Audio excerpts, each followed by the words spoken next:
Hello, this is going to be a video about Viktor Schauberger, an Austrian forester whom you may or may not have heard about, whom I think is going to contribute a great deal to understanding the environment, not only from now, but well into the next century and beyond, because he had insights into the movement of nature and energies in nature, which I don't think anybody else ever managed to achieve, not that I've been aware about. Now, just before we continue, I want to say that this video will divide. I'm going to address Viktor Schauberger firstly from the historical point of view of what he actually did in his life, and then we'll go to discussion energy, which is fundamental to understanding Viktor Schauberger's series, and then we'll move on to water, to trees and light, and then a little bit of mathematics towards the end of it. I'll probably keep the mathematics pretty light. So first of all, we're going to go through an overview of Viktor's life fairly briefly.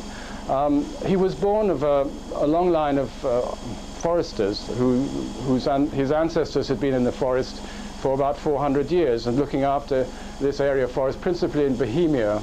And as a result, he had, so to speak, a genetic basis from which to interest himself in forestry. It was in his blood. And so it was very natural that when he finally was able to decide for himself what career or what path he wanted to follow in life, he chose forestry. He very much was against what you might call formal education, having seen how his elder two brothers had been sort of, in his view, perverted, that their minds had changed because they had been to university. He didn't want to do that, and he wanted to study nature in the forest and be with nature in the forest.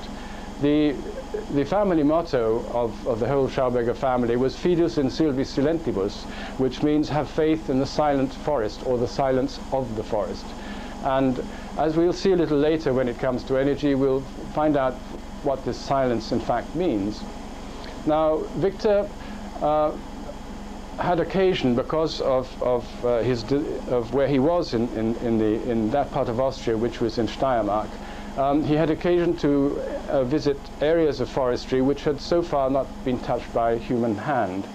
And as a result, he was able to observe phenomena there which today probably cannot be found, at least they would only be very rare, because the environment has deteriorated to such an extent that these things can no longer be seen. And as a result of these observations, he then began to evolve theories about the interaction of energies, about the movement of water, the natural movement of water, and also fundamentally that energy was primary and the physical effect the secondary. In our present view of the world, we seem to take the physical artifact as being the primary one, and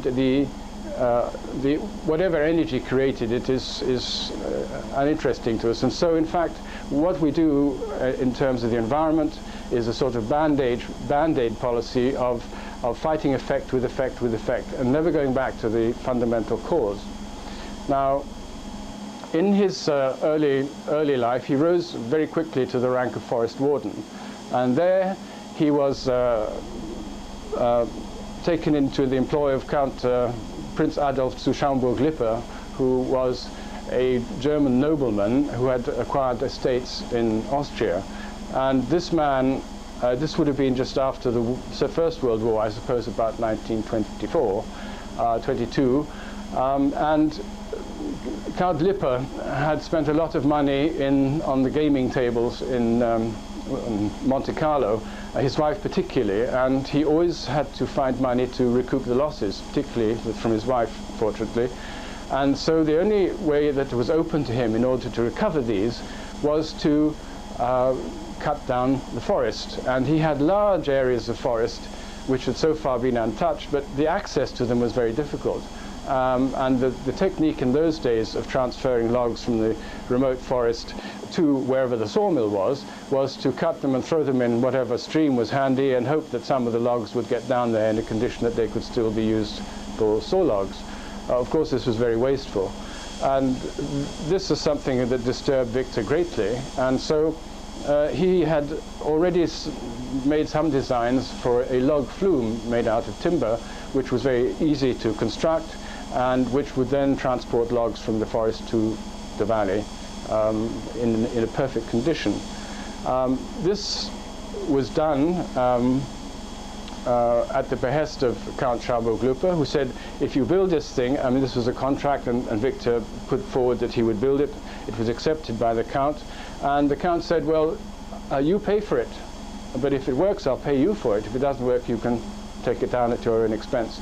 Well, Viktor accepted this challenge, and rumor of his operations got out to Vienna and the Institute of Hydraulics, and there was a certain amount of anger on the part of the established science. But why hadn't they been asked to build this flume? Well, anyway, the upshot of it was that the flume was built, and the first day it was in operation, it succeeded its minimum delivery of 1,000 logs by 600 logs, and so Viktor Schauberger was paid. Now, the principles on which this operated was that there was firstly, at the top of the flume, there was a holding basin which was egg-shaped like this. Now, the egg-shaped part of it was important because when the water was let into it, no pressure was exerted on the outside. When this was actually opened, all the hydrologists from Vienna, of course the prince and princess himself, or the count and countess as it were, and any other dignitaries, the local councillors and so on, everybody was invited to the opening of this log flume. And when they saw the rather flimsy structure, this is only very schematic and it may not be quite exactly right because the existing one has already been destroyed, they said, well, you know, what's going to happen with this? That wall is far too flimsy, it's going to break. And Viktor said, no, it won't. And to prove it, he said, I'll go and stand out on the edge of it when they let the water in. And if I'm wrong, then the world has been rid of another fool. So he went and stood here when the water was let in. And actually, the water came in at a height of about 4 meters height of water into this basin, which was 18 meters deep. And when it came in, it curled around the sides and around the bottom. And so by the time it got to here, it had a sort of wave which flowed back in the opposite direction and resisted the pressure of the oncoming water, and the water held. Now, everybody thought Viktor had been nuts to stand out there, but once it came and it stabilized, they realized that he had something, and actually when it was checked mathematically from the statical point of view, it was 12 times stronger than it need have been. Now, the flume itself, coming out of this holding basin, was a half egg shape. Now, it's difficult, I'm sorry there are no better diagrams or photographs than this, no clearer ones, but the actual structure of the flume, and we'll come on to that in more detail later, was built out of wood. It was half egg shaped. It followed as far as possible the path of the river in the valley where it was being built, because Viktor said, you always have to copy nature, you have to comprehend and copy nature, you have to see what nature is doing and copy her. And in this situation, the water likes to flow like this, so we shall copy it. And the log flume followed the same curves as the valley.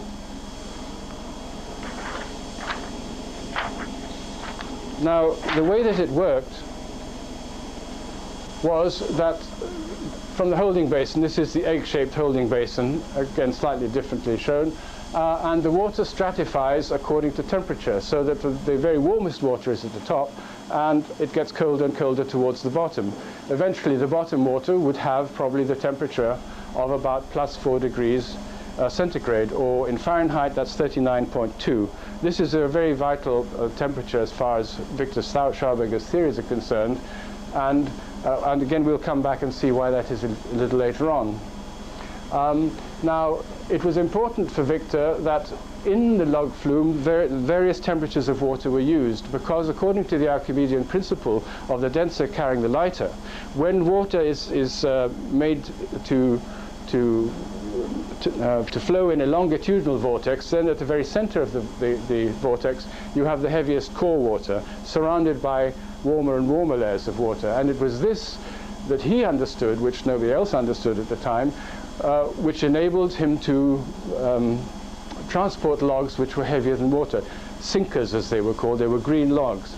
Now, by taking water out, firstly, of the top layers of the holding basin, he then took water out of the two lower levels, so that he got a mix of water. But as waters at different temperature don't mix for quite a long period of time, this difference in density stayed for quite a considerable period during the flow.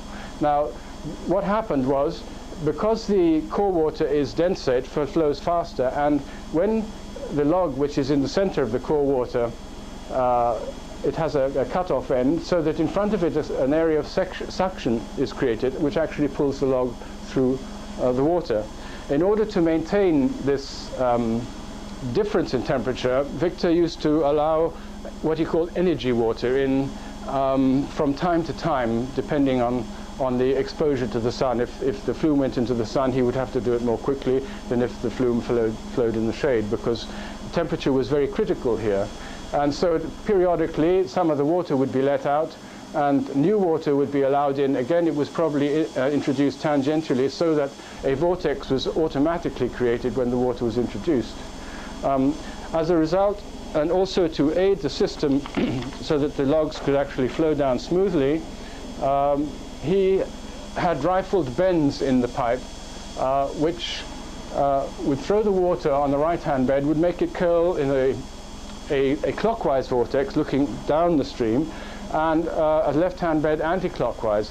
And the effect of this was, at a right-hand bend, for instance, the vortex would go this way, and it would push the log from the side towards the center. So the logs never even touched the side of this. It was a marvelous development. It was, as far as the experts were concerned, hydraulically inexplicable. And he built about 9 of these during the early 1920s and early 30s. And now the principal thing about these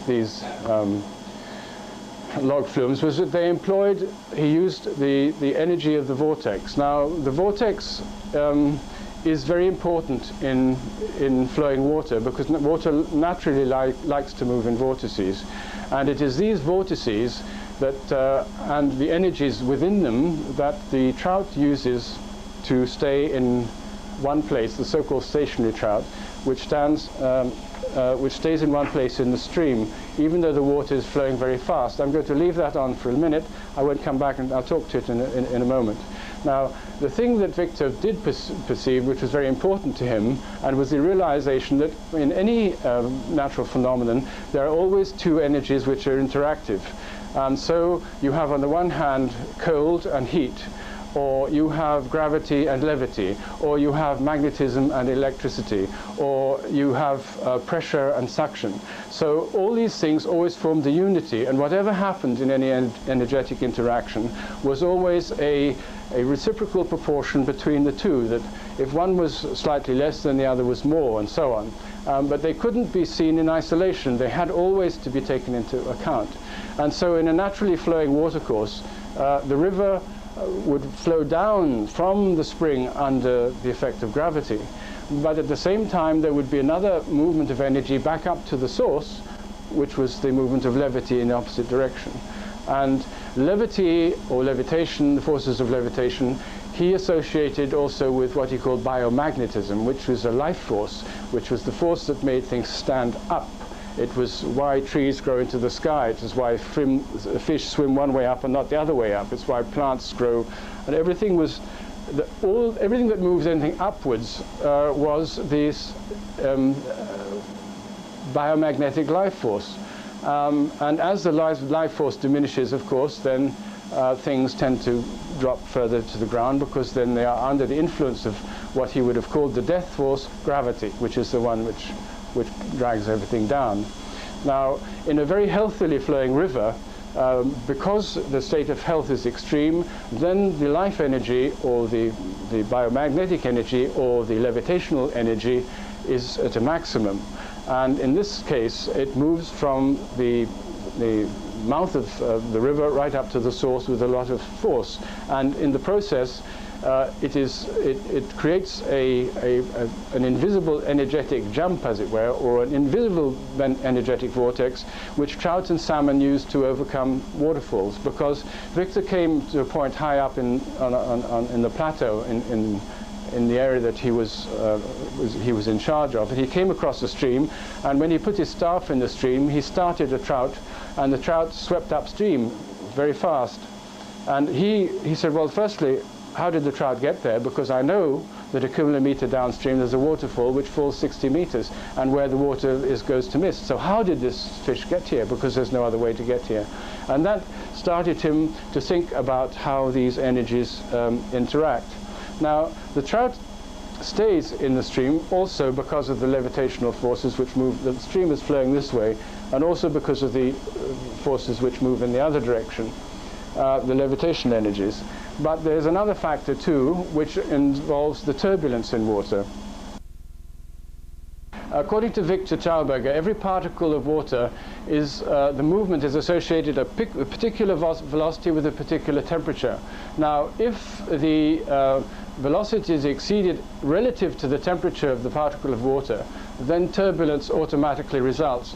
And this turbulence is in fact the automatic brake in flowing water, which prevents water running down a very steep gradient from breaking out of its banks, from actually overrunning itself so it flows too fast. It always comes in as the automatic brake in flowing water, so that when a particle of water exceeds a certain velocity relative to the temperature of that particle of water, then turbulence manifests itself. Now, a trout will always stay in the center of the central axis of flow, where the water is coolest, because that is where the energy is greatest, because with water at a temperature of +4 degrees or 39 degrees Fahrenheit, that is its state of greatest energy content. And the trout sits in this flow of water, and it just has its jaws open, and all the food is moving down this vortex and goes straight into its mouth, and it doesn't have to do anything. That's why they sit there so happily and so quietly. But when, if you look at these lines here, these are the flow lines of the water. And when the water flows and encounters the trout's body, then close to the trout's body there's an acceleration of the water due to pressure initially. And in the process, the affected particles of water exceed their critical velocity, and then turbulence occurs on the rear flank of the trout. And the turbulence, in a sense, has a rotation so that part of the movement of the forces of that turbulence press the trout's body forwards, and it's able to stay in the flow and in a stationary position. The other aspect of it is that in the process of breathing, it removes the oxygen from the water through the gills, and when this oxygen deficient water comes out of the gills, then it wants to grab any dissolved oxygen which is in the water, and in the process it expands that particular the water molecule, so to speak, expands, and this pressure again happens at the reverse, the rear of the trout, so that the trout goes forward rather like a slippery soap. It just darts forward, and it's actually held there by the water itself. Another factor which we need to look at also is that the actual shape of the trout's body is formed of a composite of 3 egg forms. There's one seen from the side, viewed from the top, and viewed from the front. Now, this egg shape seems to have an affinity with vortical flow, and it offers less resistance to flow than other shapes do. And we will also have a look at this perhaps a little later on another diagram. But with the mathematics of Walter Schauberger, who was Viktor Schauberger's son, a physicist, it's possible also to create similar egg-shaped forms, fish forms. And this one these just show some which I created on my computer, these ones. And that is by combining 2 eggs and forming the third one, which is what you see from the front. So you can see that these shapes actually are very fish-like, and they are as a result of Walter Schauberger's mathematics, which we will address a little later on. Now, in his remote forest house, Viktor didn't have any power, and of course he wanted to have electricity, and this was one of his very first inventions, a water jet turbine, in which he was able to generate a certain amount of energy, electricity, using only 1/10 of the normal amount of water required to produce the same amount of power with conventional systems of hydroelectric power. The water was made to flow down this rifled conical pipe, where it impacted on an impeller, which is this rather shell-like form here. And the impeller, in fact, was made of grooves which faced upwards. So when the water impacted on them, they caused a rotation. And these tails at the end of it were where the last bit of momentum of the water was captured. And then the water just fell off. And this was extremely efficient, as I said, and it produced a 9-fold increase in power for the same amount of water. A group of people, enthusiasts in Austria, whom I visited when I was there, were building a combination of egg shape and hyperbolic cone. Again, we'll come and talk about these later. But they were going to put, I think, this impeller at the bottom of it to generate energy. That was their... they hadn't actually got the thing fitted when I was there, but there's an egg here, and then it turns into a hyperbolic cone, which is actually a cone with curved sides. Later on, the egg shapes, as we're still sort of on the subject of egg shapes, they became very important for Viktor's devices. This is a device built in Sweden for purifying water and for raising water from sort of standard surface water quality to high-grade spring water quality. There's no diagram inside this one, but the following diagram is nearly the same, and it'll give you an insight into what was actually happening inside there. The most important ingredient in high-quality spring water is carbonic acid or carbon dioxide, and that comes in through this pipe. Now, the normal surface water is brought in around the side here, and it feeds up through these sort of nested rilled bowls, and these are caused to rotate. And in the process of rotation, they are forced towards the outside with centrifugal force. At the same time, because of the waviform nature of the space between these two, they are also made to rotate in a centripetal fashion, so that the water is exposed to both centrifugal and centripetal force, again using the two forces in conjunction with each other.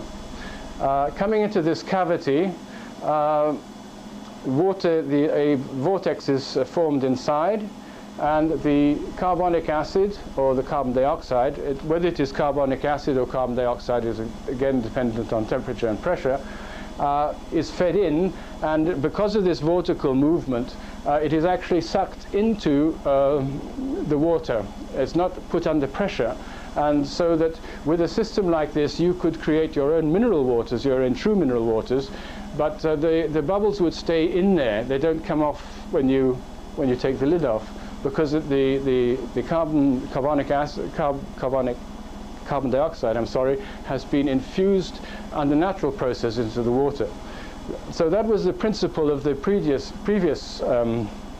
Swedish machine that we saw, but this one was also used for raising water.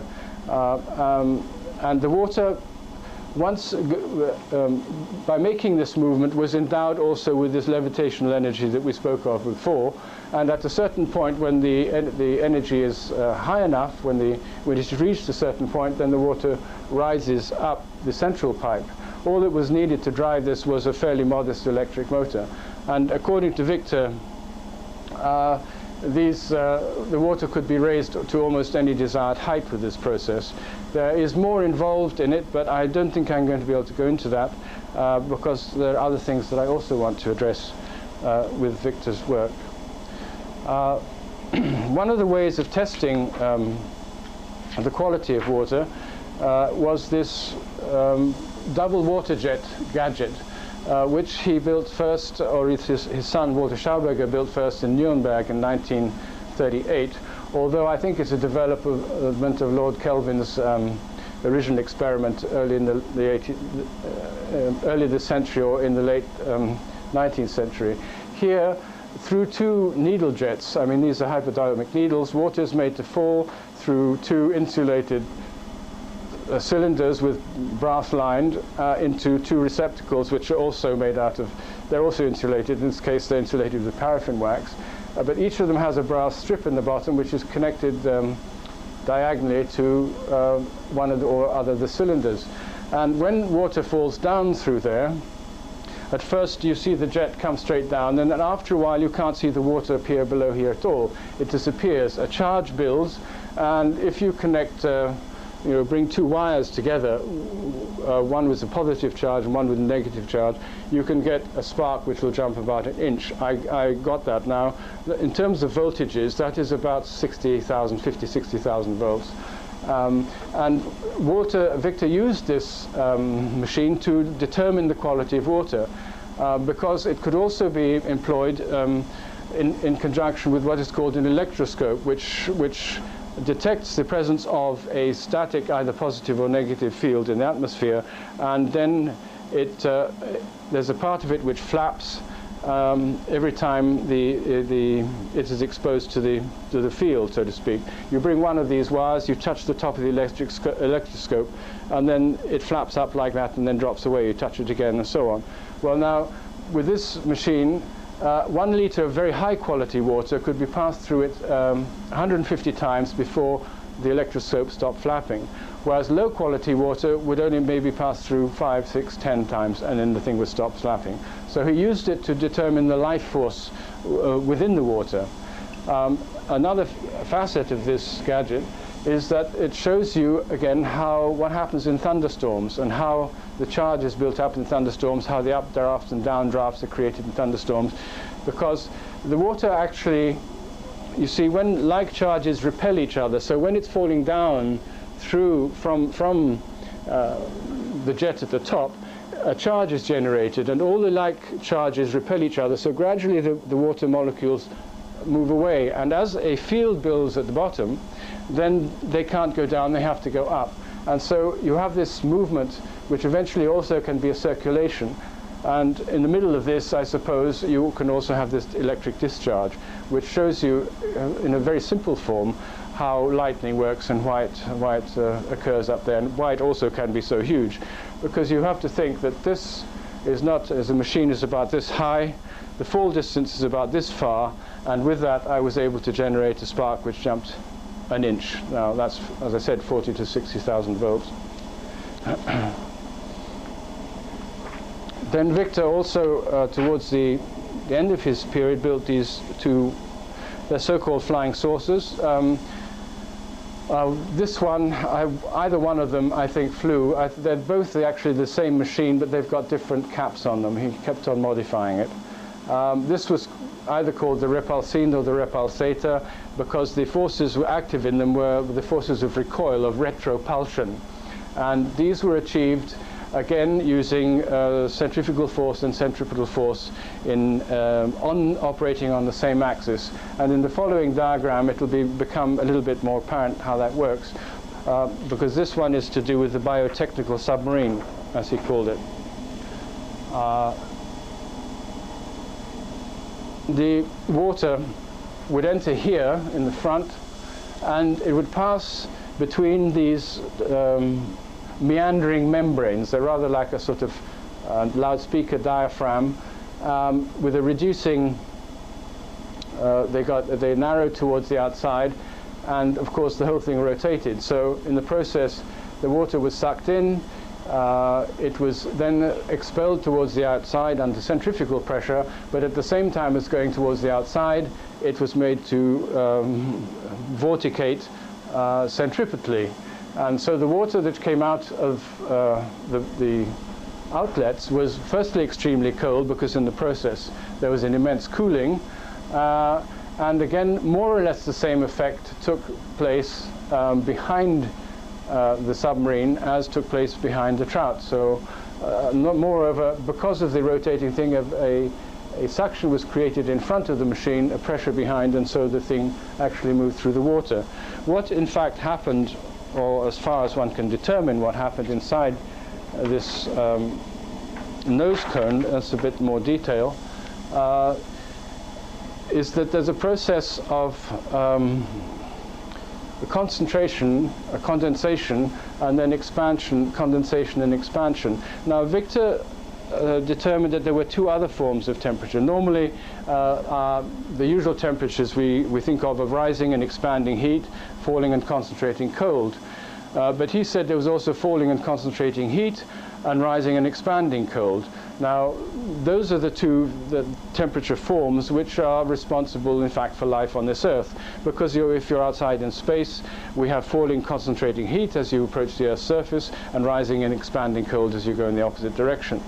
On the other hand, mostly with our technical systems, we have rising heat, rising and expanding heat, and falling and concentrating cold, so that in technical controlled environments, we usually have cold feet and a hot head. Whereas if we were able to turn this process around and have a natural system of temperature, then we'd have a cool head and warm feet. Now, in this process of here, it was possible to cut out, to swap from falling and concentrating cold into rising and expanding cold without cut out the heat element altogether. And so here, in this machine, you had falling and concentrating cold because it was a centripetal vortical action from the outside inwards. Passing through there, then it would become the rising and expanding form of cold. So that in fact, from here to there, going through these series of processes, in other machines as well, Viktor was able to take, say, 20-degree water and cool it to 4 degrees in a matter of seconds, simply by pushing it through this system. Now, the effect of this, of course, is because of the concentration, because of the condensation of water, or the densation of water, then there was always more room for more water to be sucked in at the other end. In fact, he spoke eventually of a process of creating the void, of causing such extreme densation that the elements, the physical substances, reverted to their energetic state, and they ceased to exist as occupying space in the physical world. That created even greater suction, and of course when they came out the other side, then the expansion was that much greater, so the whole thing moved through the water much faster. I hope this makes some sense. Then he turned also his, in 1948, he turned his mind to agriculture, because at the time, just after the war in Germany, food was a problem.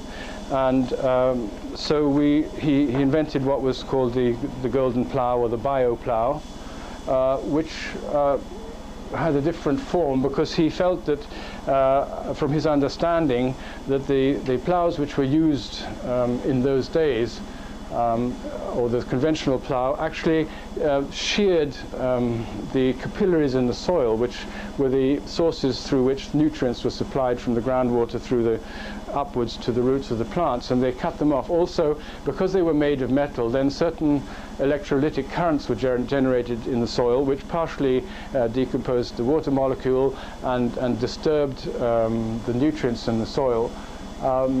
And so he invented this plough, which was actually, I think, copper, phosphor, bronze. This is a much later model. And the idea of this one was to slice through the earth. And because it was made of copper, of course, it didn't create any of these electrolytic currents. And in a field outside Salzburg, where he did several trials, the field was ploughed in strips with a copper plough, steel plough, copper plough, steel plough, and so on. And when finally the crop grew up, it was found that there was a difference in height of maybe 6-9 inches between the iron and the copper.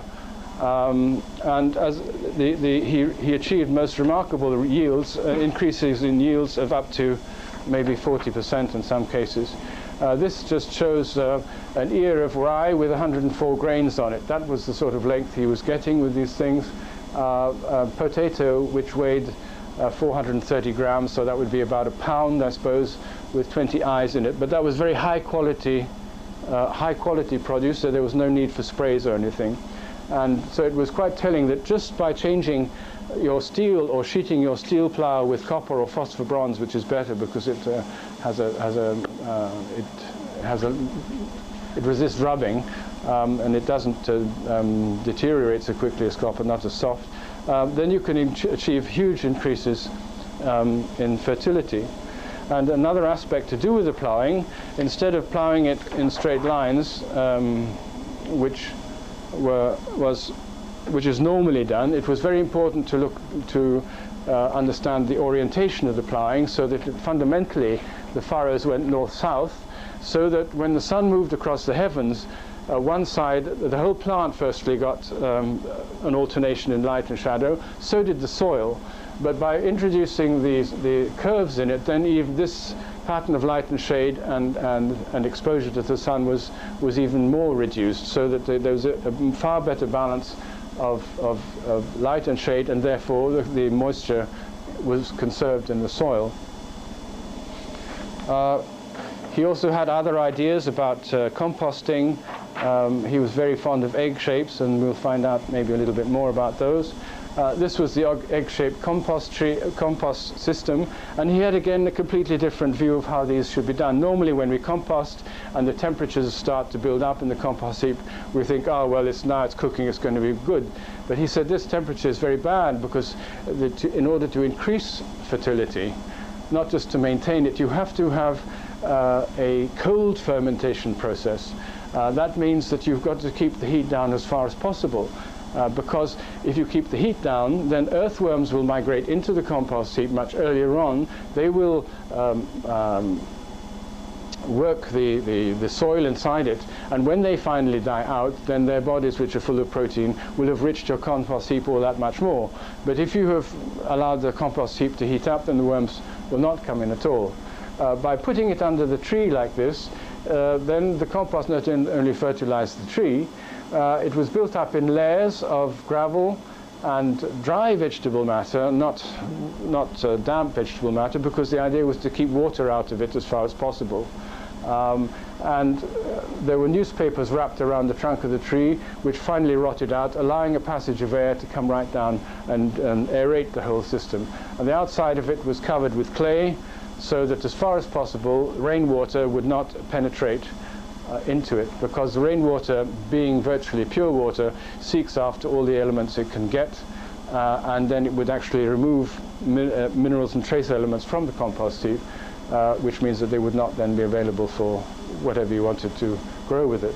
And so it was protected under the tree within the drip line, so that it, and eventually in the end of autumn or early winter, you would break it down and put it over the fields. Another system, again, he used for fertilizing the land, were these devices. They were egg-shaped devices which were actually in the ground. They were cavities, and he had a motor, and he induced a movement of water inside. This, I suppose, would have been about 2 meters deep, about 6 feet. And into this water he placed some filings of zinc and copper. And through the galvanic interaction of these, energies were also infused into the water, which allowed other interactions to take place. And this water was able then to be used. It's in a sense something similar to the biodynamic process of mixing. Then after that would take about 3 days, 4 days to prepare, and then it would be spread out on the fields or hosed out towards the evening, but never when the sun was there. The other one was a similar arrangement, but it didn't have a motor in it, and it had a number of different elements put in it. Again, copper, a certain amount of silver. These are all small filings, not huge amounts. And this generated energies which propagated themselves laterally through the soil and enhanced the processes of germination. Because you see, Viktor again saw the earth as the mother, the life giver, the giver of life, who was always fertilized by the sun. The sun's rays enter the earth and trigger the processes, so that the movement, the vertical movement of the sun, then becomes in the rotund, so what you might call the expansion of the womb, as it were. For firstly, you have the insemination, which is the energy the information from the sun, which then is converted into a rotund expansion. And at the surface of the Earth, this actually appears to us to be horizontal because, I mean, the Earth is quite large. But in fact, if you were looking at it from the Earth as a whole, then these energies would move around parallel to the Earth's surface, although they come pulsing out from the inside. And it is these pulsations which are the cause of, the spring, the blossoming in spring. And of course, there is a period of rest and a period of activity. So within these vessels, he generated energies which propagated laterally, which were these female energies, which enhanced the whole process of growth and fertility. In 1952, he wanted to have his ideas on the movement of water tested scientifically, because he was fed up with people saying, oh, it's all a lot of rubbish, gobbledygook, and what are you talking about? And so he produced a series of pipes which he had fabricated himself at his own expense, and they have various configurations. This is a tapering rifle spiral pipe. This is a cylindrical one. This one is a double helical spiral pipe, which is about the same as this one. And these other ones were the normal straight pipes in order to compare the differences in flow. This up here is the leveling vessel, where a constant head of water was maintained with a flexible tube at each end into which the pipe under test was inserted to see what happened. These three tubes here calibrated. Firstly, the one on the left-hand side gave you the head of water available, and these ones here registered the drop-in, registered the increase in friction or the drop-in pressure as a result of the water passing through the pipe. So if it showed a low value, that means that there was a large increase in friction. On the other hand, if the pipes here indicated above this one, that meant that the water was actually generating energy. And the interesting thing about this pipe, it has this particular cross-section, which is more easily seen in this patent application of Viktor's. It's a pipe with like an egg shape. Again, we always come back to the eggs, but a quarter of it is, or quadrant of it, is taken out and inverted. And this inversion, it rotates around the pipe, which is itself a kudu, like a kudu horn. And the water passing through this one produced some very interesting results, because as plotted on the graph, the one we're most interested in is the bottom one. But these two here are a straight glass pipe, and this is a straight copper pipe. And you can see the frictional values increase this way, and the flow velocity, or the volume of flow, increases in that direction. So that the glass pipe and the copper straight pipe, virtually the friction increases constantly. However, with the spiral helical pipe, then you have this pulsation, this periodicity in the flow, where at one point the friction increases and then it reduces. In my view, where it's shown in blue is where the suction is increasing, and where it is red, that's where the pressure is increasing. And at 2 points on here, you can see that the actual measured values dip below the negative line, which means that in that area, the water was generating, producing energy. In fact, Professor Purple, who carried out these experiments, referred to this phenomenon as negative friction. And this meant that the water flowing through the pipe and the form of the pipe itself were in a state of harmony. And in that state of resonance, there was no friction. No friction was generated in the pipe. And under the test figures, this zero value for friction occurred 3 times, although it doesn't say that it doesn't show here, which is slightly dishonest. It doesn't show the negative values on there, which should be there. Having moved very briefly, I'm afraid, through the history of Viktor Schauberger, and I'm sorry, I realize I didn't put enough years and dates in it, but that more or less covers the span of his life.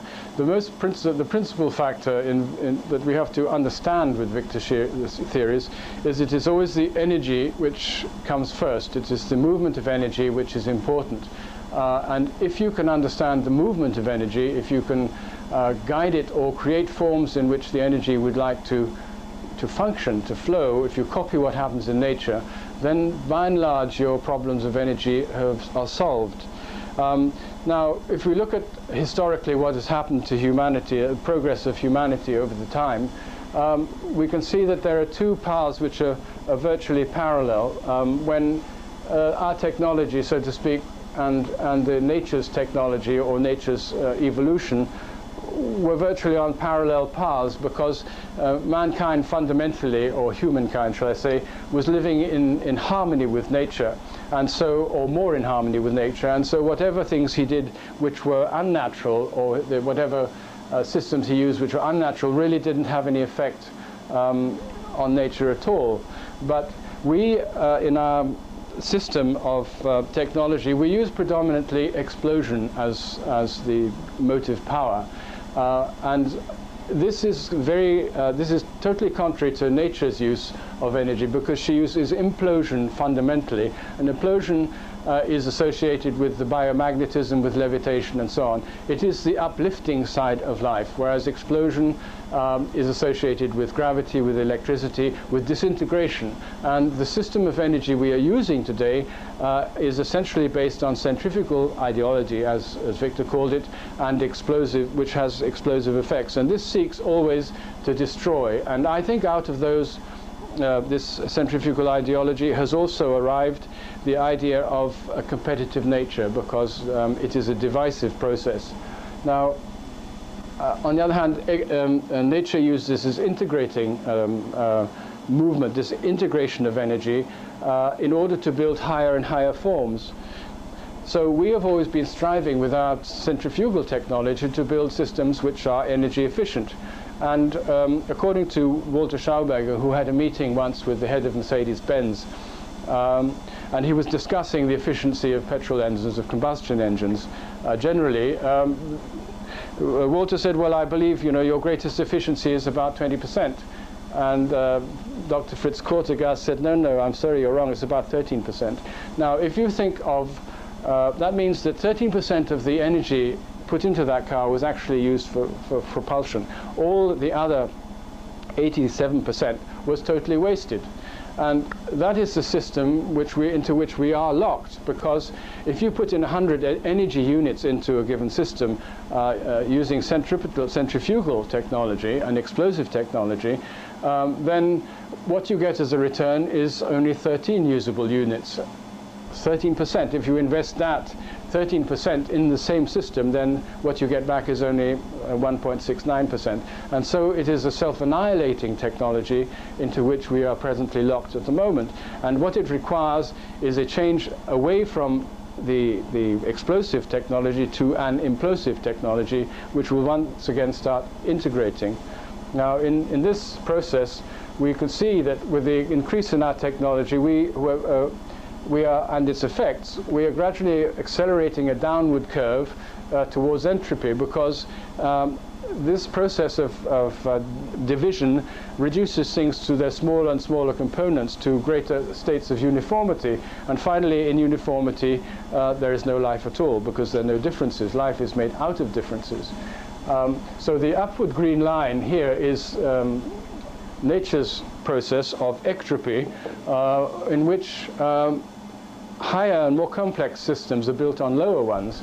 And in a sense, it's a far more stable system, because the more complex it is, the more diversified it is, the more legs you have to stand on. So if one accidentally gets pulled out, then the whole thing doesn't collapse.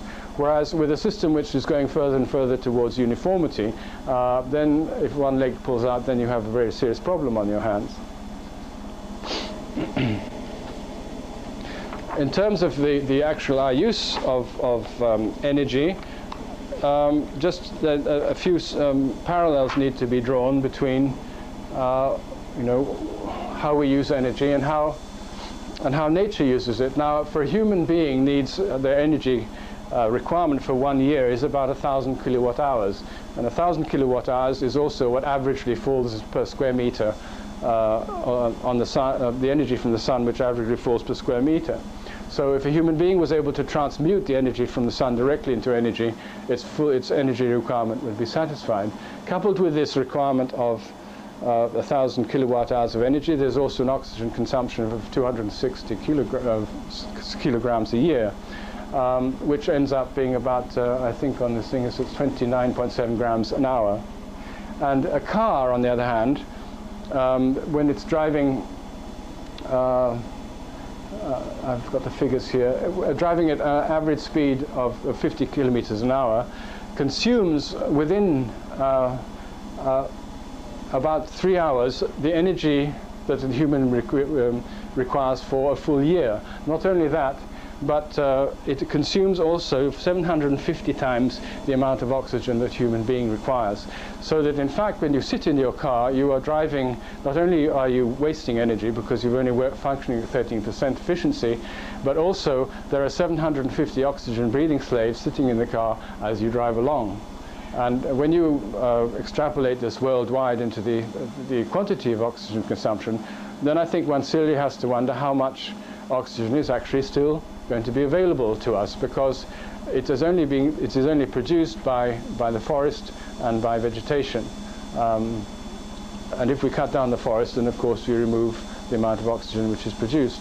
I think, and perhaps, you know, when they first measured the quantity of available oxygen, there was plenty up at 100 kilometers, and now if they measured it, it would be considerably lower. But because we're living in the very bottom of this bucket, so to speak, we didn't notice that it's actually getting lower. I think it would be interesting to make some research into this area. Now, again, what is, again, something that seems to have been so obvious to all of us, and because there's any number of examples, are all the spiral forms that there are in nature. These drawings have been taken from a book published in 1908 by a man called John Bell Pettigrew. But if you look at them, and I'm not going to dwell on them for very long, I'm just going to pass them through, what you see in all of them is that there is no straight line, circle, and or point. So there are none of these things can be drawn with any of the systems we usually use for designing whatever our technical artifacts are. Nature doesn't seem to have any use for straight lines. I mean, even in the galaxy, the same, that's the Whirlpool galaxy, it's overlaid actually with the hyperbolic spiral of Viktor Schauberger, which is in its simplest form, again, so that you can see the outside, from the outside to the inside movement can also be mathematically defined. So most of these spiral forms can be reproduced in one form or another quite accurately mathematically. Again, you have another example, that's the eye of a hurricane. Again, we have this movement from the outside to the center, from practically no movement to a very high movement, fast movement. And at the other end of the scale, it goes down to the DNA molecule. Again, all these vertical helical phenomena we can see, but we have never tried to copy them. For some reason, they're all associated with energy, but we just don't do anything with it. We are so fixed in our attitude to explosion technology with pistons and rams and wheels and all sorts of things like that. We don't seem to have come to grips with the idea of spiral movement.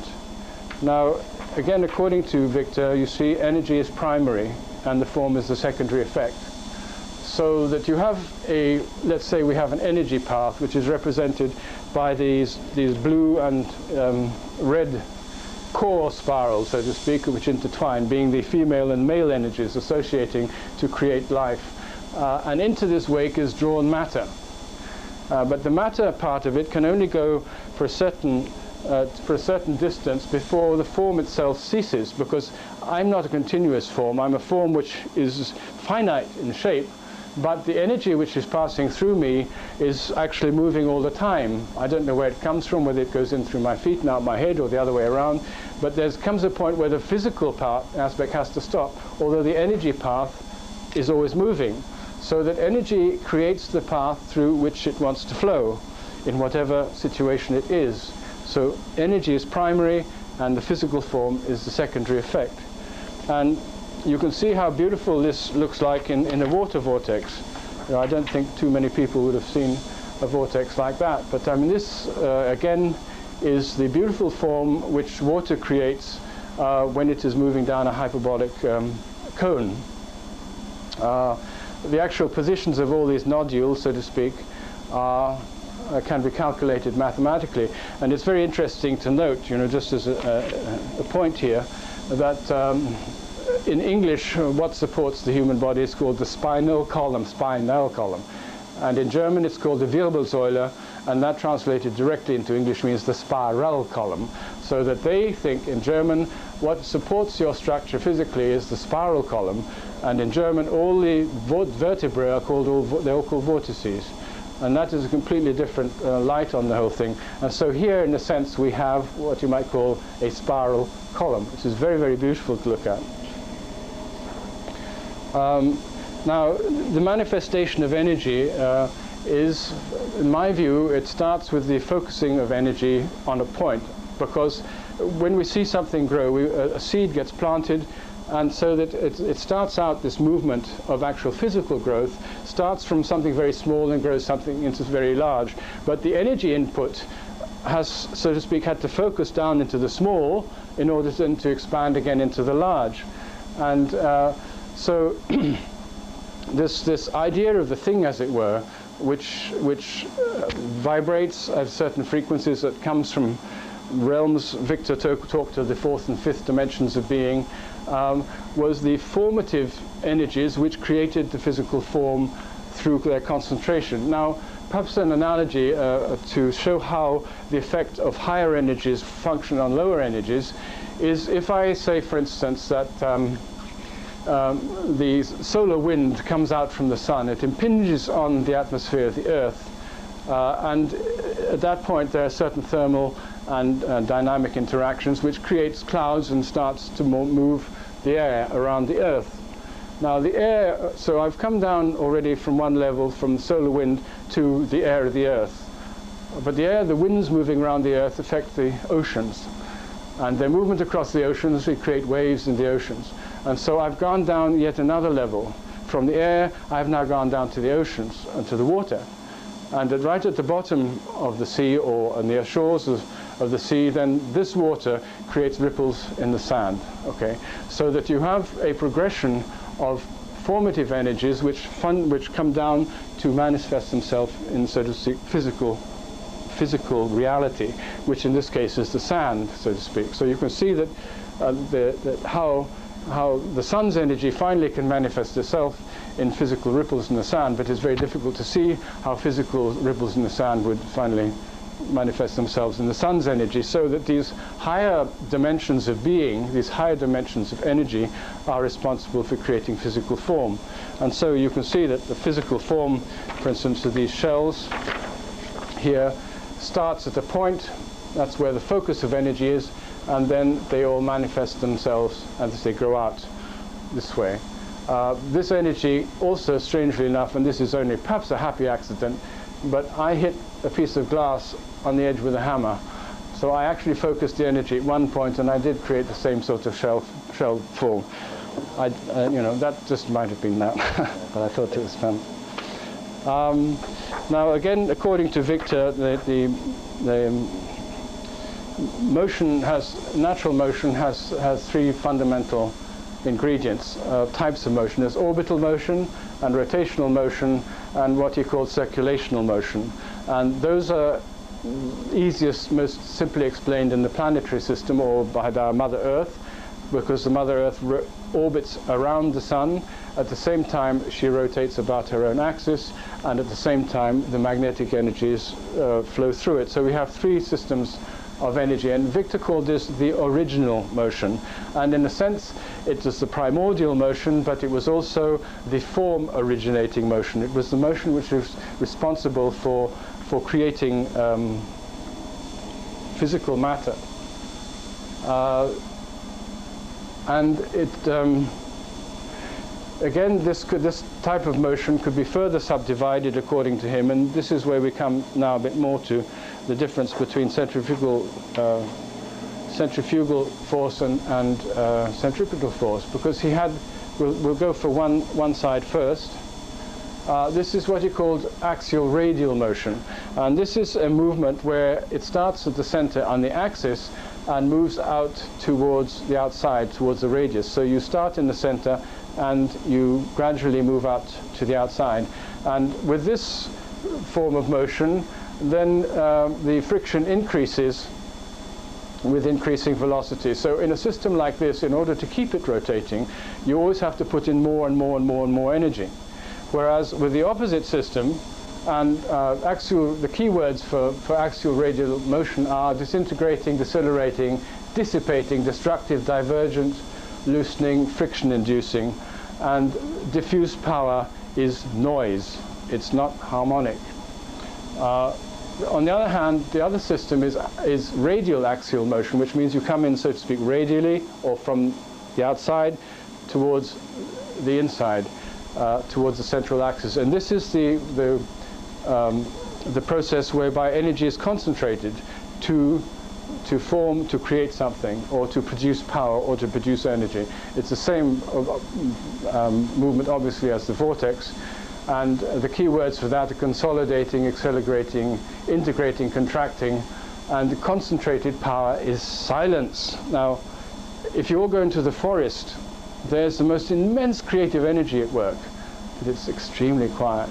All these molecular and atomic interactions, all the growth that is happening, but it's quiet. So that the concentration of energy is creative. And I think probably anybody who writes books or composes music, or they need to have some silence, because otherwise there's no concentration up here. Once you get to the noise, then that's all had it, unless you're very gifted about concentrating your thoughts. Again, this spiral phenomenon is seen in the planetary system. This is actually a movement of all the planets over one full cycle of Saturn, so that you can see that even the normal presentation of the planets, where we're shown in an atlas as just being a sort of dinner plate-like flat thing with all the planets tucked around it, in fact, it's also a vortex moving through space, so that at no point in space is the Earth anywhere that it's ever been before. And so that all the conditions, electromagnetic and other energies, cosmic and so on, at any point are always different, so that anyone born, for instance, under those conditions has to, by that very token, be different from anybody else, so that there can be never any true repetition of the identical, because that would be a waste of energy, something which has already been done. If nature is an evolutive system, then something which has already been done, you don't want to do again, because you've done it. So you only learn, something only evolves by changing and transforming.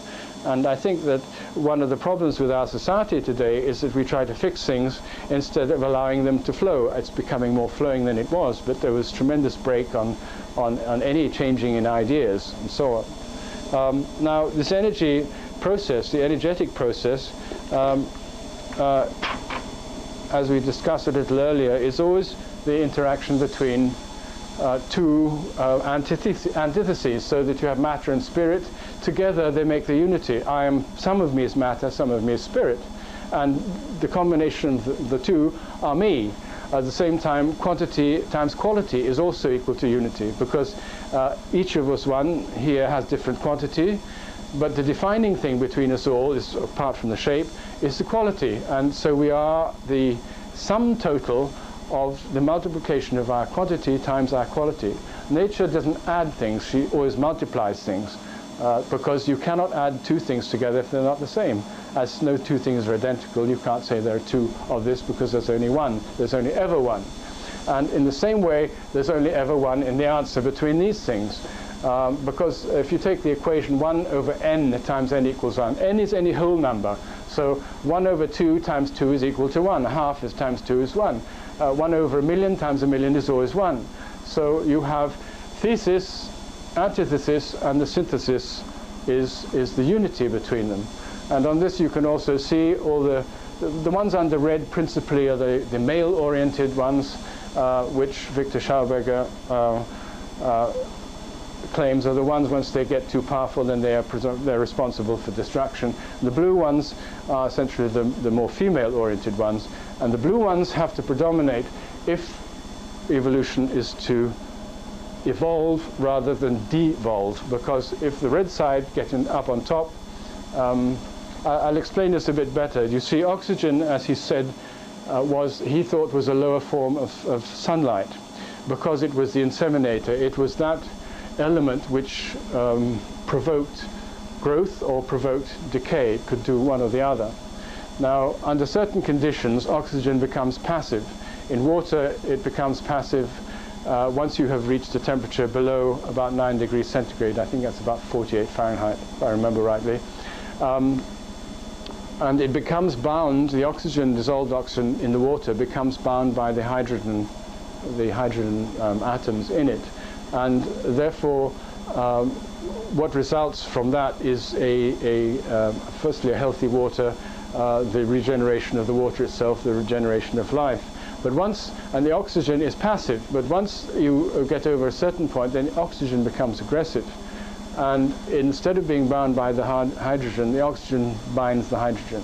And it's when it gets to that point that disease and old pathogenic bacteria start to evolve.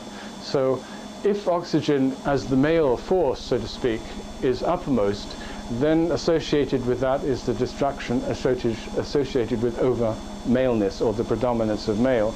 On the other hand, if it's the other way around and oxygen is passive, then the femaleness is predominating. And of course, it's not interesting for women to have war and strife and everything else like that, because nothing happens. They are the bearers of the future. And we have got to arrive, in my view, at a world where it is largely governed by women. I mean, men shouldn't be thrown out the door. They have a value as well. But they shouldn't lead, because if we look back in history, when men have led, then there has only been destruction. Very few cases has there been anything really beneficial for humanity. And in terms of oxygen and this particular table, then or pressure expansion, gravity, darkness, positive energy, and egoism, they're all on this side, you know. And when they get they predominate, then all the other finer things, really, the things which integrate, are all thrown out or become destroyed. In order to understand the mathematics of that a bit more easily, so that you can see how that actually works, this is a rectangular hyperbola. And so if we have the string length, which is the quantitative aspect here, we'll talk about quantity and quality, it makes it easier, and the blue is the quality, then if I have a square here, which has a quantitative aspect of 1 and a qualitative aspect of 1. So in a sense, I got 1 times 1, which is 1 squared, okay, which is what that is. Now, if I reduce the quantity to a half, then automatically the quality is double. So I still have 1 squared. I still have a rectangle with the area of 1, so to speak. Or if I reduce the quantity to a third, then the quality is 3 times. On the other hand, we can flip it the other way, and I reduce the quality to a half, then I've got double the quantity.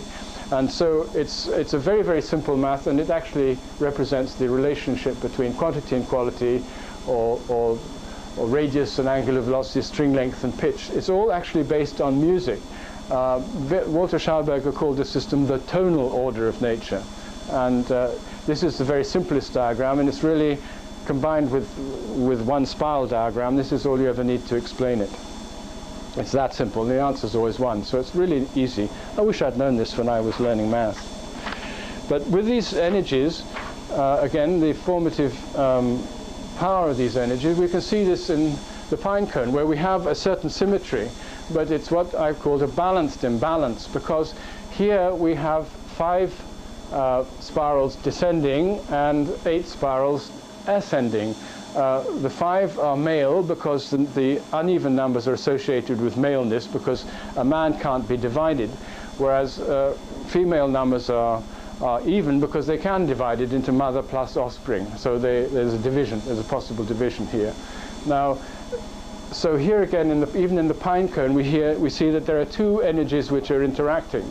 You've got the female energy and the male energy. And where these two energies cross, where they cross each other, where they negate each other, where the male and female come together, that's where the seed is. That's where all the seeds are formed. All the seeds are under the places where these two things intersect.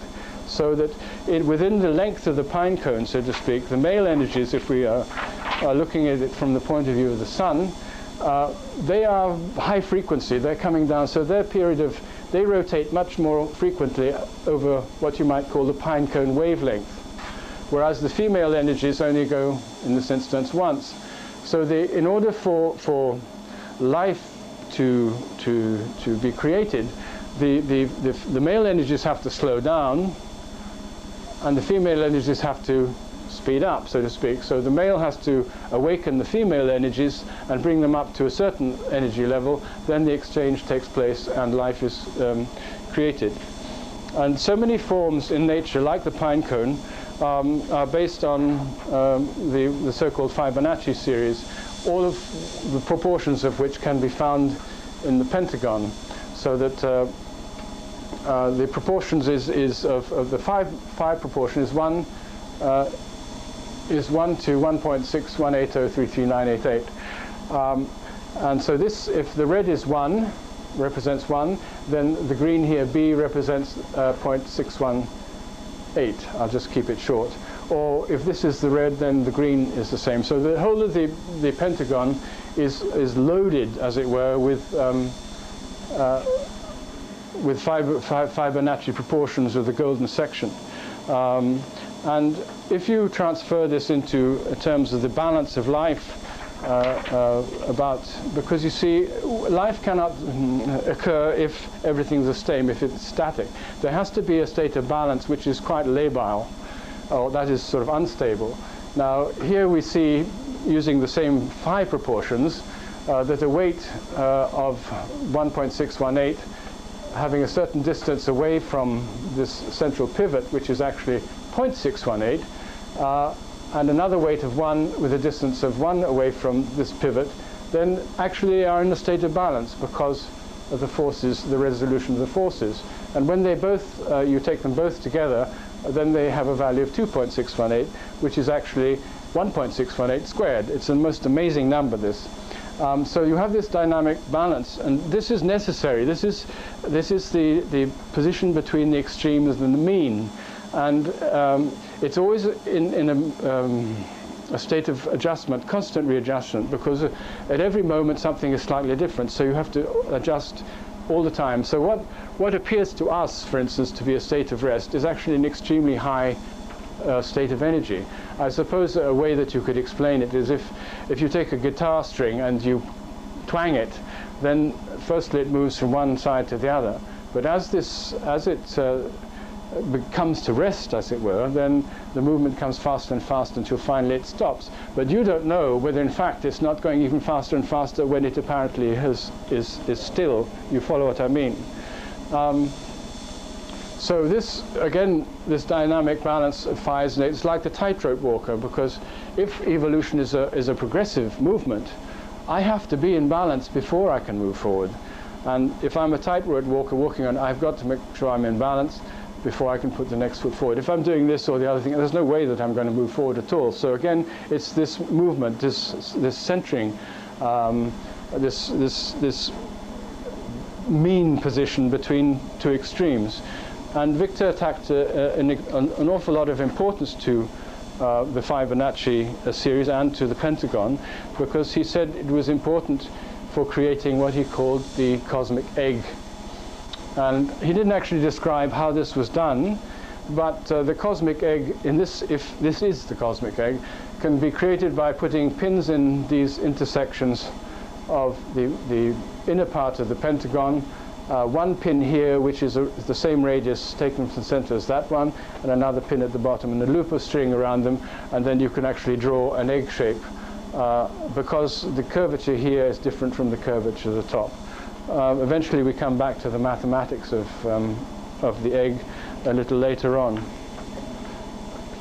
This, the Fibonacci, again, can be used to determine various leaf forms, so that you have a proportion of 1 to 1.618, 1 to 1.618, and so on.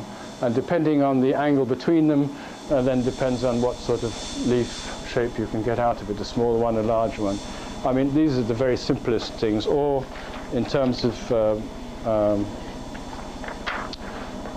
evolution of spirals or shells, like the Nautilus shell again, you have 1 to 1.618 or 1 to 1.618. It depends again on the angle at which you progress from one part of the proportion to the next, whether you have a spiral which goes out quite quickly or one which goes out quite slowly. But now we come to another section now, which is really mainly dealing with water. And although we have touched lightly on water in the previous part, this is more specifically to do with water. And the first thing that has to be understood in this regard is that water is a living substance and not just H2O, as we're all taught or have been taught at school. In order for life to be created, it cannot be created out of things which are not alive. And water is the most universal solvent. It's the most universal agent for the transfer and the mutation of elements, that is the forces from the sun, the forces from the earth, into life forms, because it permeates all of us, and everything all organic life has to have water, otherwise it doesn't exist. So water is the blood of this earth. Water is a living substance, and in Viktor's view, blood and sap and water are all the same things. They perform the same functions, although also in his view there are as many varieties of water as there are human beings and plants and animals. So it's not something which you can wrap up into a nice little package and say that is water. In fact, many people have written books on water, and I think they still have not come to the bottom of what water actually is. It has this ability to combine with more substances than any other, and the nearest its counterpart is carbon, which can also make more molecular compounds and mix with more other elements than any other elements. So water and carbon, so to speak, and their interaction produce most of the living substances. Carbon, in this sense, being the mother substances of Viktor Schauberger as well. Water has got 3 states of aggregation. It can be solid, liquid, or gaseous, so that is in water vapor. And it contains 2 hydrogen atoms and 2 oxygen atoms, so the 2 hydrogen providing a double negative charge and the oxygen providing a double positive charge. And because of the distribution of charge around the water molecule, the separation between the 2 hydrogen atoms is about 104 degrees, 104.35 degrees. Water has another phenomenon. It is a dielectric.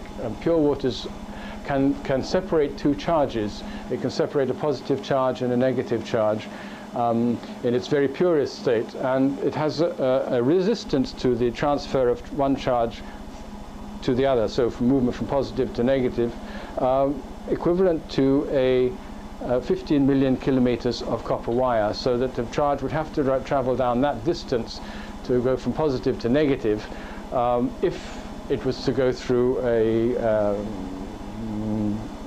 membrane made out of pure water.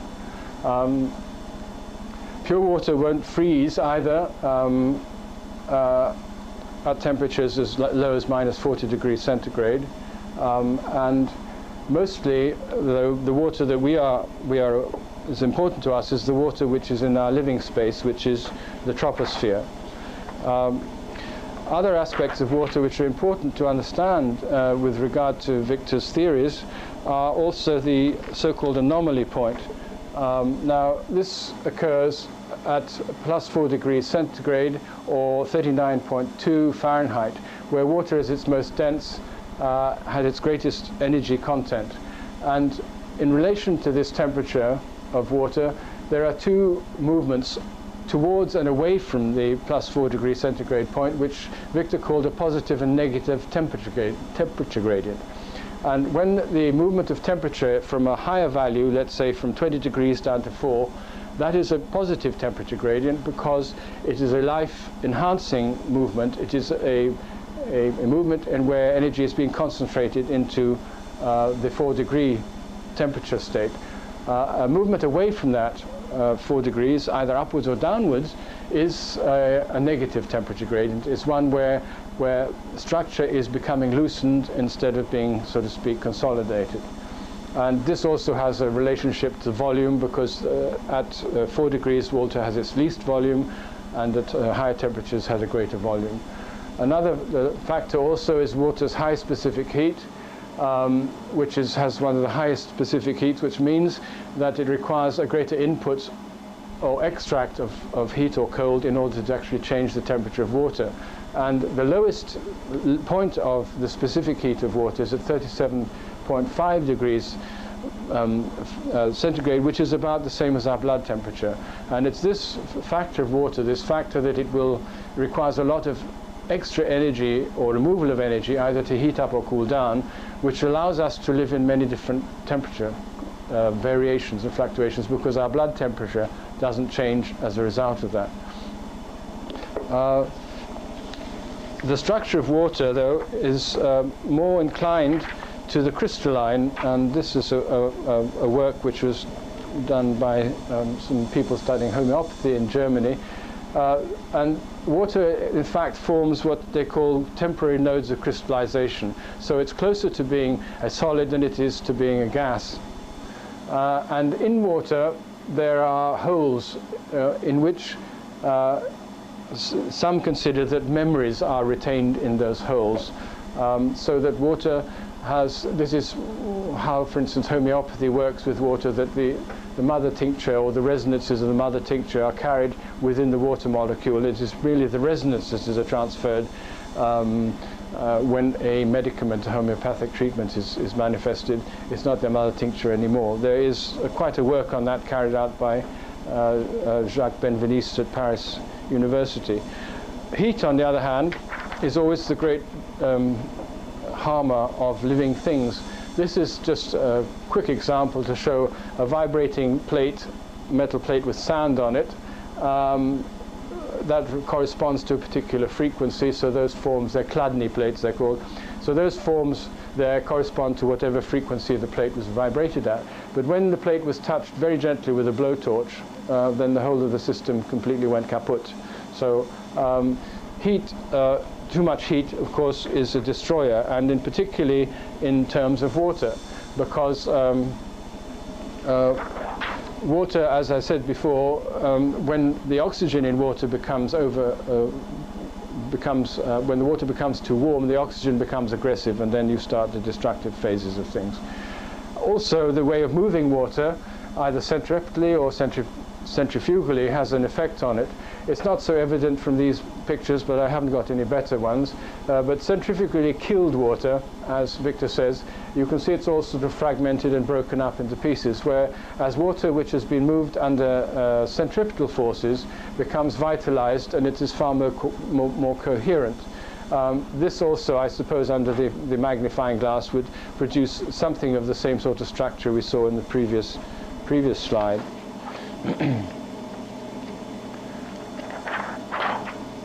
This temperature gradient, though, which is critical to water, and let's see how we can even achieve it in the atmosphere. We're taught when we move up that it gets colder, but you see it does get colder periodically, and then it gets warmer as we move up. So there is actually a fluctuation, an alternation between heat and cold as we move from the outside of the Earth's atmosphere down towards the center, down towards the Earth's surface. And each of these points where you go, for instance, from the temperature of minus 90 degrees to plus 10. So here there are points where you have this 4-degree anomaly point where water could exist. And in a sense, I'm afraid I won't be able to explain that because I've left the other slides behind. I'm sorry. But in that process, a condenser, what Viktor or Walter would have called a biocondenser, is created, where the energy of the sun is magnified as it gradually approaches the Earth, so that the energy matrix that we live in, where we are, is dense enough to support the life forms which are necessary to be here.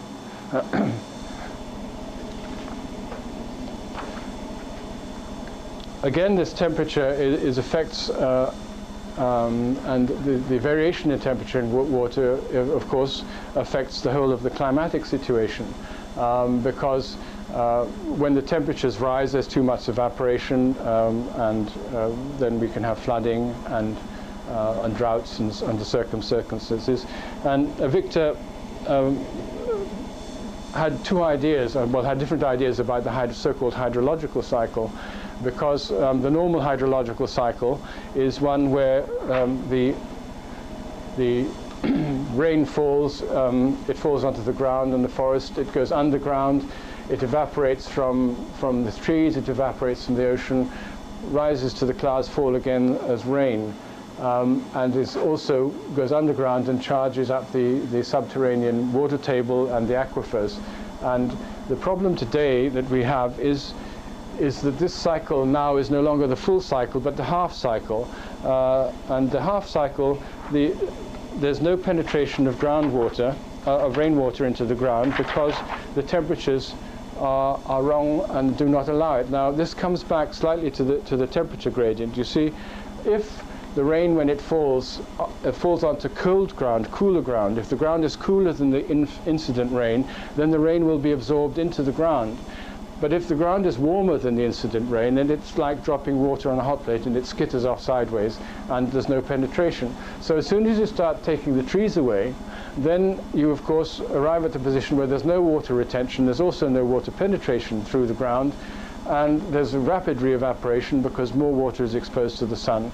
And so in the half hydrological cycle, which is really gripping the whole world at the moment, you have a situation where you have flood or drought, or flood or drought, or the result is that the huge agglomerations of water are non-uniformly distributed around the planet, and we get this massive disturbance in the climate. The temperature gradient, again, is very important in the formation of springs. There are two forms of springs shown here. Seepage springs are what we are normally referred to as springs, where water penetrates under positive temperature gradient into the ground, meets an impervious layer, and then flows off according to gravity to wherever it comes out of the side of the hill or where it appears. But a true spring, a true mountain spring, is one which can actually arise at the top of a mountain, and it can discharge an enormous volume of water all year round, although there is no catchment area sufficiently large to produce the flow that comes out of it. Now, in Viktor's explanation of this, you have under a positive gradient, temperature gradient, rainwater infiltrates into the ground. And as it does so, it cools until a body of water is formed in the ground called the groundwater body. The lower formed part of the groundwater body, however, those layers of water, horizons of water, are heated by geothermal heat from down below. And so the water below the groundwater body, the bottom layers of it, wants to expand, and that creates an upward pressure. On the other hand, there's a downward pressure from the water lying above the main body of groundwater, until finally in the middle is this 4 degrees centigrade, and at this temperature water is at its most dense and incompressible. So it is actually squeezed between the geothermally expanding water from below and the overburden of rainwater infiltrating from above, and it's squeezed, and the pressure of it will cause it to come out at the top of a mountain. And that is the formation, the reason for the explanation of the formation of true springs. There are other factors here too, in that in the process of infiltration, the oxygen in the rainwater is gradually removed by the plants and the various organisms. And so when you get down to the groundwater proper, there may be virtually no oxygen in it at all. And oxygen is, as I mentioned earlier, the fertilizing force from the sun, a male aspect, whereas the water itself is female. And there comes a point where there's such a hunger of the water for the male oxygen that it is also creates an attraction which draws the water to the surface at the spring on top of the mountain. This can be reproduced, how this actually happens, quite simply. If two bottles are put together, you see when the rainwater infiltrates into the ground, it also pulls all the salts down with it. And so in the process of absorbing and dissolving these salts, it becomes specifically heavier itself. That means that it actually, per unit volume, it is heavier than the equivalent of fresh water. And if you fill the bottom one with fresh water, and the top one you put in really a substantial amount of salt, and this capillary tube is inserted before you put the salt water in. Once the salt water has been put in, then fresh water will drop out of the top here, actually above the surface of the salt water. And so that explains quite simply how the spring occurs at the top of mountains. And this is where we come now a bit more to discuss the temperature gradient, because the temperature gradient is absolutely vital for fertility. Under positive temperature gradient, that means that the air is warmer than the ground, or the rainwater temperature is warmer than the ground, that the rainwater will infiltrate, and as it does so, it takes all the salts down to just above the main groundwater body, the 4 degrees centigrade part, where the salts are precipitated out. Because Viktor says that under darkness and the exclusion of light and the exclusion of heat, precipitation occurs with cooling, so that the colder the water gets, once it gets to its most dense condition, it has no room for these other elements in it, and it chucks them out, and so they sit just above it.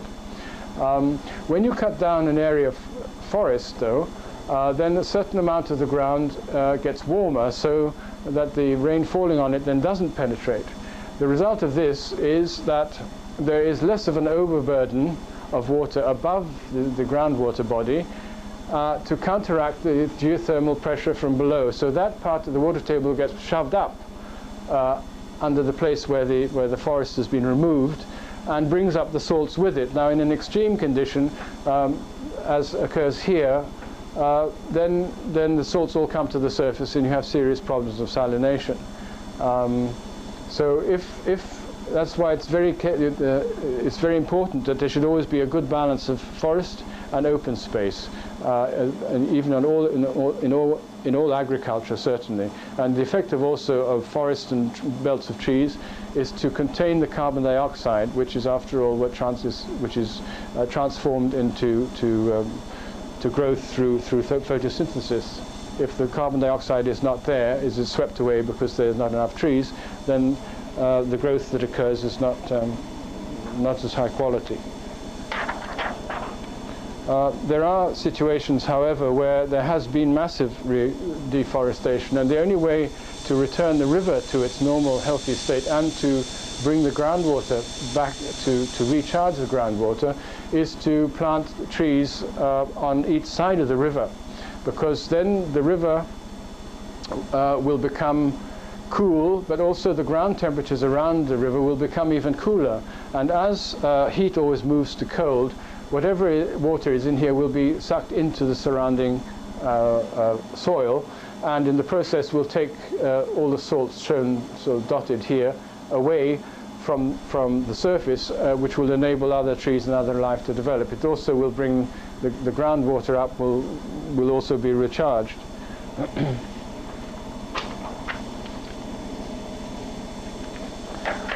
But this is very critical in terms of what we are doing with rivers, because here again we have a situation where the ground is cool, but it's cooler than the river, so the river acts as the nutrient transport from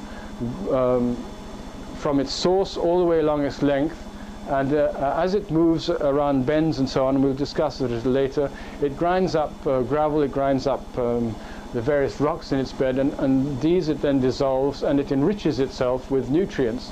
And a condition where of a positive temperature gradient, the water of the river will then flow into the surrounding soil and revitalize it or recharge it with minerals, and also the groundwater table. On the other hand, though, if the trees have been removed and the water then becomes cooler than the ground, because ground without water in it heats up much more rapidly than ground with it, then whatever moisture and nutrients are in the ground get sucked into the river, and so the ground becomes impoverished because the trees have been taken away. A different situation occurs when, for instance, you have a shaded side of a river and a cleared side of the river. On the shaded side, the profile then becomes asymmetrical because the water is cooler on the shaded side. It has a greater ability to shift gravel and sediment. But on this side, the temperatures will be cooler than the water, on this side hotter. So in this situation, the river actually acts to transfer the nutrients from one side of the river to the other one.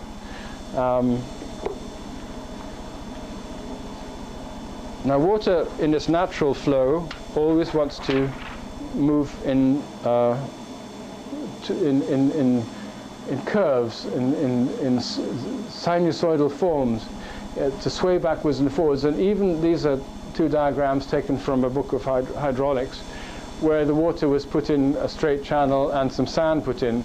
And even in this, so to speak, straight jacket for the water, which likes to move, these meanders were formed. And so that was the natural way that water likes to flow. But the flow of water is governed by temperature, and very, very subtle differences in temperature. Presently, the differences in temperature, which may be as little as 1.5 degrees, are considered so insignificant in conventional hydraulic engineering and river engineering that they're totally discounted. But it's precisely these temperatures which are important, and they determine whether a river will pick up sediment, transport it, and deposit it, and whether in fact the river is going to flood or not flood.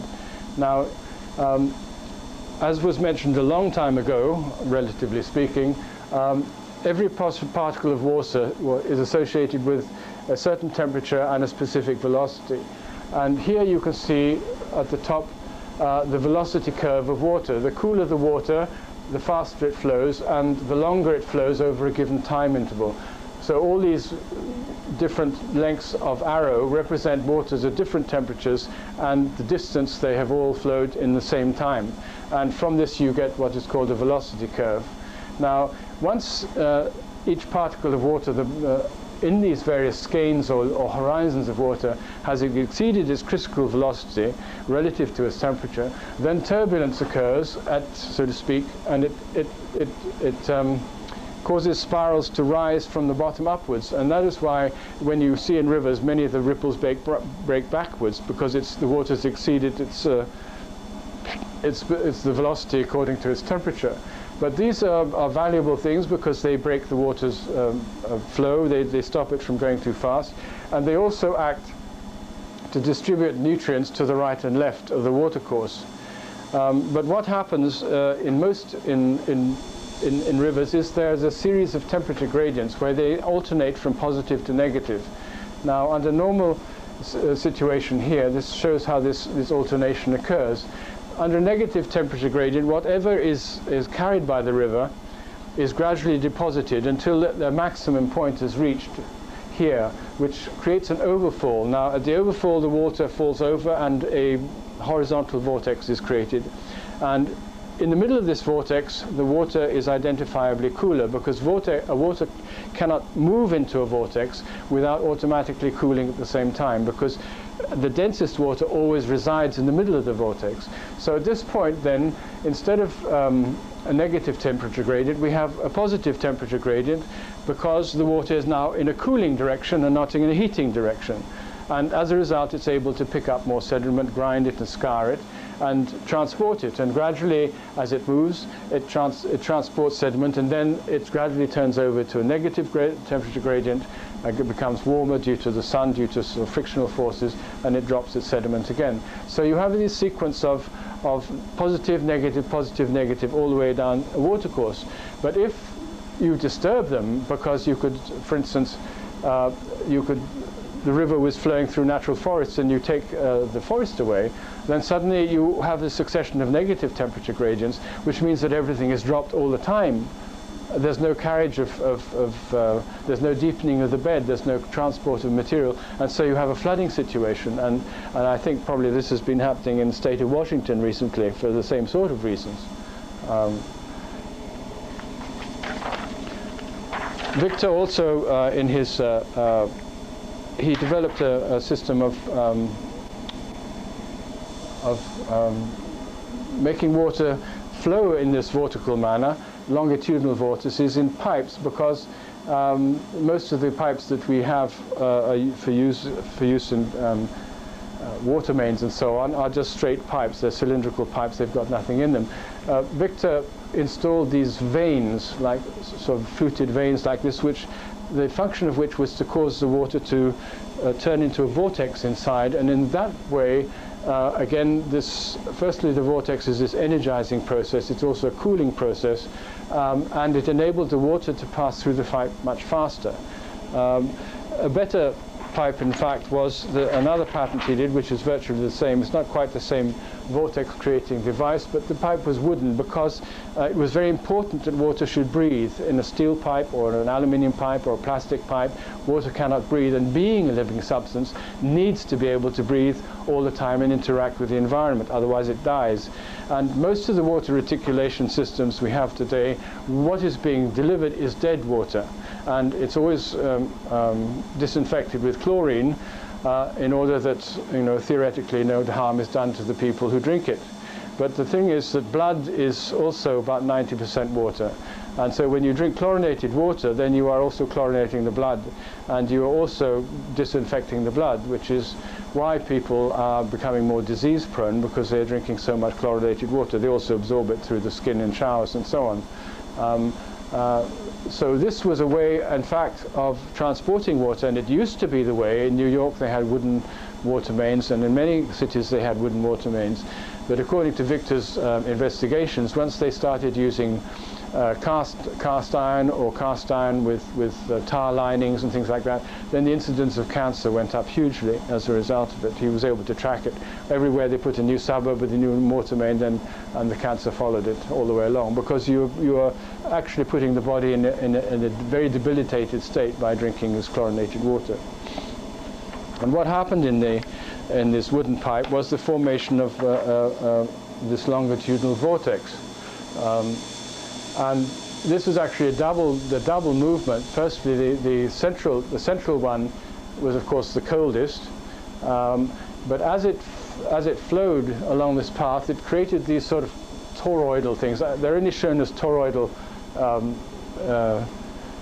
rotations in the opposite direction, a bit like ball bearings. But the effect of these is to reduce the friction on the pipe. It also the process, I'll show you the next drawing, which makes it a bit clearer. So this time you're looking down the pipe, and it's actually a very complicated movement to try to describe, because the flukes, the guide veins, which start the water to curl over, make it curl around the outside like this, but they induce a movement in this direction of the central core water. Now the central core water is where it's coldest, which moves fastest. This other water acts in a sort of ball-bearing function around the outside. What happens is that due to centrifugal force, the oxygen is propelled towards the outside because it is a heavier element, and also all the bacteria which are residing in the water when the water first is introduced into the pipe. And so some of the bacteria require a certain amount of oxygen to function. Other ones, if there's too much oxygen, they just burn out, pathogenic ones.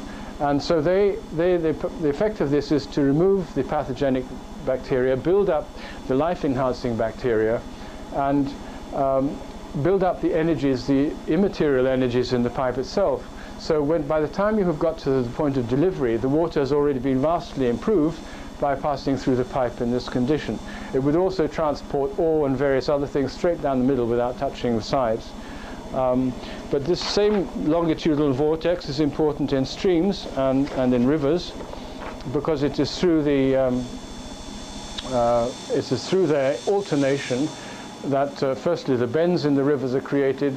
It's also through the vortices, the longitudinal vortices especially, that the rocks are ground up, the sediment is ground up and delivered to the environment. The coldest water filaments always being near the center. And Viktor described what he called his energy cannon, which was the way in which the alternating of vortices created the energies and how they were finally delivered to the environment. Now, there's sort of be anti-clockwise energies and clockwise energies, positive, negative, always the interaction between the two.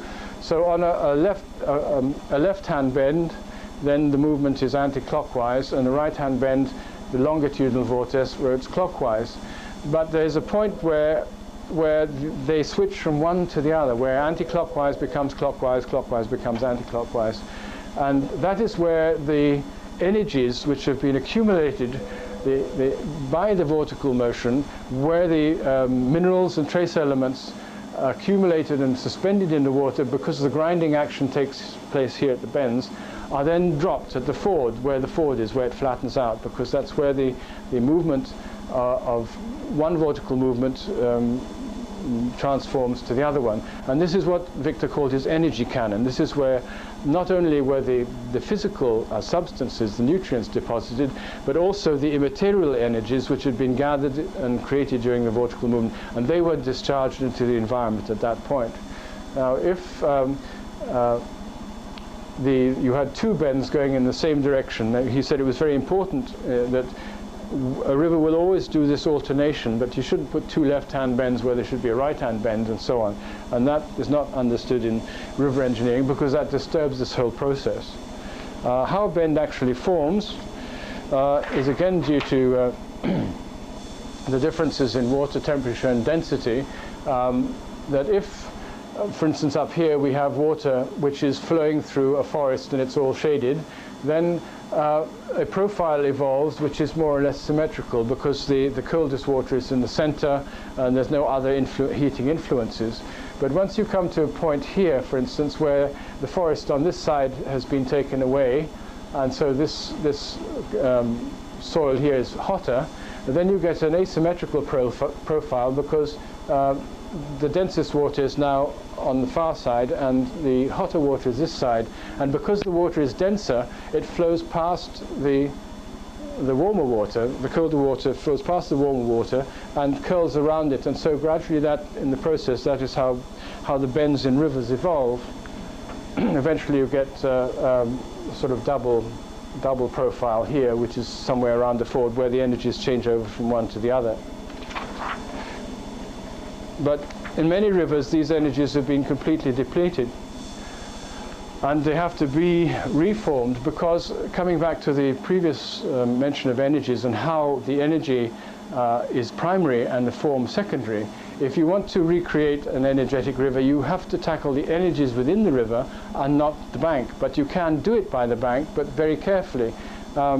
Most bank confining structures are just straight concrete walls to stop the water from going out here or there, but that doesn't do anything to restructure the actual energy of the water so that it can flow naturally.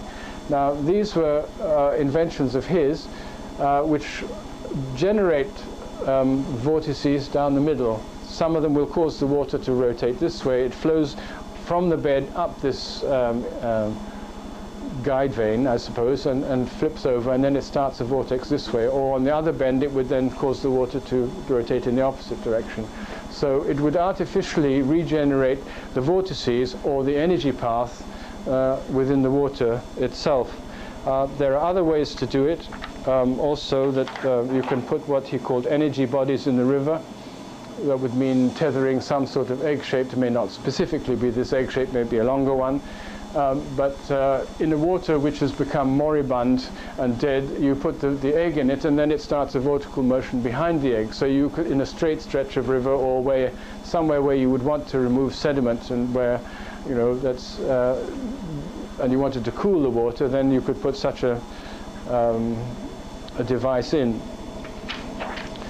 And a further factor, of course, which affects rivers, but it's a very subtle one and not really as realized as much that it does have an effect, is the actual rotation of the earth and the direction of flow of the river. Because let's say, for instance, we have a river which is flowing from west to east. So that means the river is flowing towards the sun. That means that a little packet of water in that river is also moving towards the sun, and the sun is coming the other way. So as this movement occurs, that packet of water does not heat up nearly as much as it would as if the river was flowing from east to west, where the packet of water would be flowing underneath the sun all the time and getting hot. Do you understand what I mean? So generally speaking, therefore, west-east flowing rivers tend to be more fertile on both banks because the water is maintained at a very marginally cooler temperature and therefore is able to transport nutrients. At the bends it's able to grind up nutrients, and so right from west to east it will be fertile on both banks.